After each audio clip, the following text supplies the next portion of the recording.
Project చెరువు కింద నీళ్లు తీసుకుంటే బంద్ చేసినాం, నీటి తీరువ రద్దు చేసినాం. అట్లా ఎన్నో సదుపాయాలు చేసుకున్నాం. రైతులు బాగా జరుగుతుండే.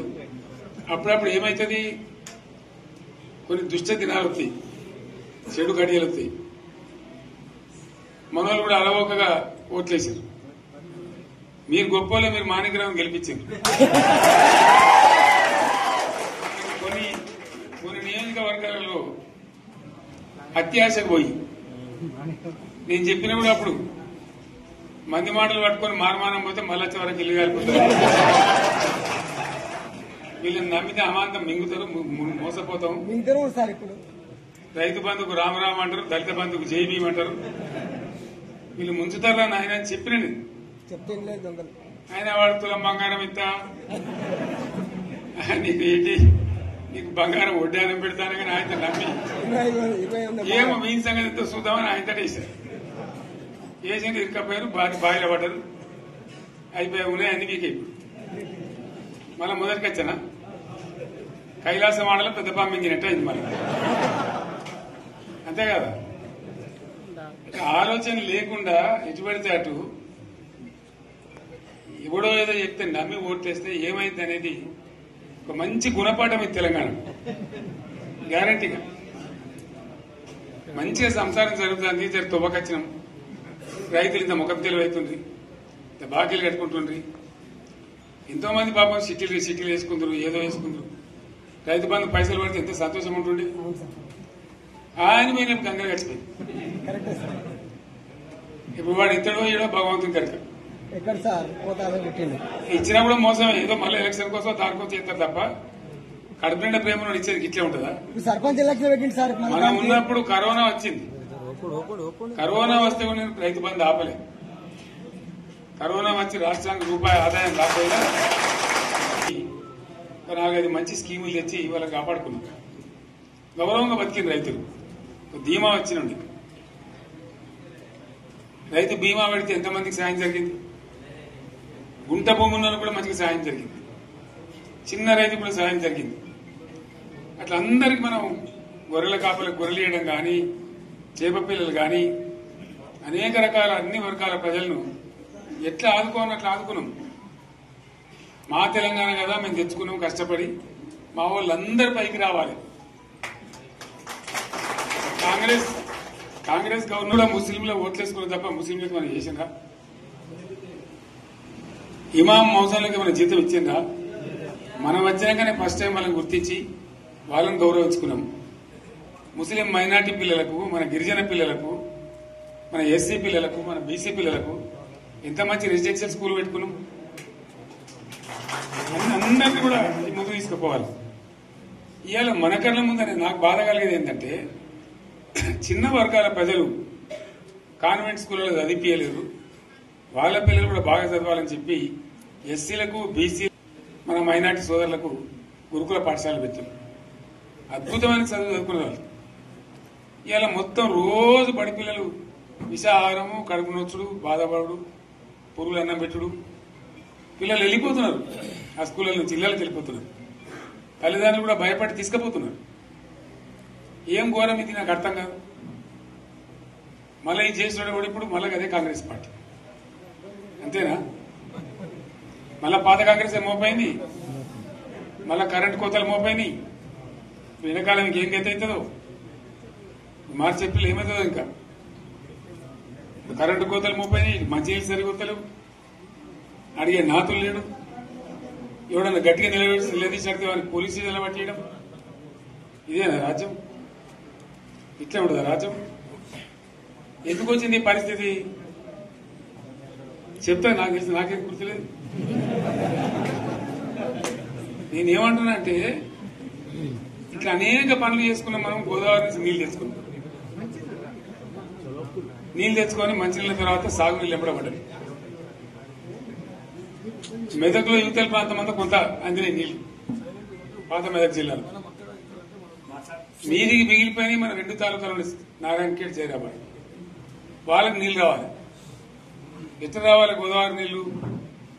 సింగూరు ఓ టైంలో నిండుతుంది, ఓ టైంలో నిండదు. మరి నిండినప్పుడు ఎట్లా గోదావరి నీళ్ళే దిక్కు. సరే, నేను గంభీరంగా మౌనంగా చూస్తున్నా. నేను కొడితే వట్టి కొట్టు నాకు అలవాట్లేదు కదా.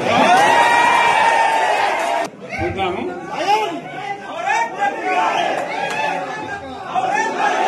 నా రోజులు కానీ అన్నట్టుగా నేను చూస్తా ఉన్నా. కానీ మనోళ్ళందరూ కూడా ప్రతిపాదిస్తున్న ఏంటంటే, ఒక సంవత్సరం జరిగిపోయింది, సంగమేశ్వర ఆన్నే పన్నది, బసవేశ్వర ఆన్నే పన్నది, పాలమూరు తిరుపతుల పథకం ఆన్నే పన్నది, కాళేశ్వరం అట్లా ఎండబెడుతున్నారు, ఇవన్నీ అన్యాయాలనే. కాబట్టి ఫిబ్రవరి నెలాఖరులో ఒక పెద్ద బహిరంగ సభ పెట్టాలి, మీరు కథ చూడాలి అని జరుగుతా ఉంది. కాబట్టి మీరు కూడా పెద్ద ఎత్తున దయచేసి ఆ సభకు కదిలి రావాలి. కదా దూరమే ఉండదు. ఆ రకంగా తెలంగాణ శక్తి ఏందో మరొకసారి చూపించి వీళ్ళ మెడలు వంచి ఇప్పుడు సాధించాలి. భవిష్యత్తు కోసం కూడా కొట్టాడకు మనం సిద్ధంగా ఉండాలని తెలియజేసుకుంటూ, పరమేశ్వర్ గారికి అంతటి లోకమంత్రం ఇది. కోటి రూపాయల భూమి ఇప్పుడు 50 లక్షల కట్టుకోలేదు.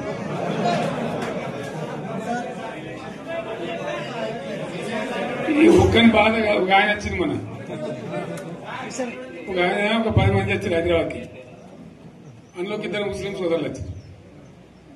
साहब सोब तबाह हो गया, इफलासी मुफलासी बच्चे क्या दबे होगा. तुम्हारा क्या हुआ बहन, तुम्हारा क्या हुआ, तुम हैदराबाद में तुम लोग हैं. मेरा कारोबार है साहब, मेरा छोटा मोटा कारोबार है, होटल भी है, 70% गिर गया है. हर कोई पूछ रहे, हर कोई केसीआर को याद कर रहा है सामान. వాళ్ళు మాట్లాడుతున్నారు. ఎక్కడ ప్రతి ఒక్కరు భూముల ధరలు పోయినాయి, మన్ను పోయినాయి, మసాలా అన్ని పోయినాయి. ఇంత మంచిగా 4 ఎకరాల రైతు నేను 4 కోట్ల ఆసాగా అనుకుంటుండే. అంత ధీమా ఉంది, ఎంత బాగుంది. హైదరాబాద్ నుంచి అడిగితే కూడా వచ్చి మనం ఇవ్వకపోతాం భూములు, డిమాండ్ పెరగానని. అంత బ్రహ్మాండంగా మారుమూల ప్రాంతంలో కూడా 40 లక్షలు 50 లక్షలు ఎకరానికి ఉండే. అటువంటిది సగానికి సగం పడిపోయి మొత్తం నాశనం చేశారు. వీళ్ళు ఇంట్లో వదిలిపెడితే ఇంకింత నాశనం అవుతుంది. కాబట్టి మనం కొట్లాడాల్సిందే. నేను ఇంకొక మాట మీకు చెప్తా. ఎలక్షన్లలో నేను మస్తుగా చూసిన 50 ఏళ్లలో పార్టీలు గెలితే ఓడతాయి. ఇంత మాయలు ఏడాది లోపలనే కాంగ్రెస్ పార్టీ దొరికితే కొడతాం రానంత గొప్పగా.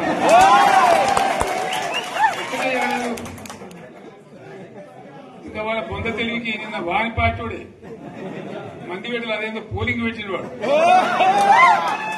చూసారా మీరు? ఆ పోలింగ్ పెడితే 70% మనకు వచ్చింది, 30% మనకి. వాడు పెట్టింది, మనం పెట్టింది కాదు. 75 ఇది పరిస్థితి. అదే నేను ఏమంటున్నా అంటే, ఫామ్ హౌస్ అంటే ఏముంటది, వారి ఉంటది, మాకు ఉంటది, అల్లం ఉంటది.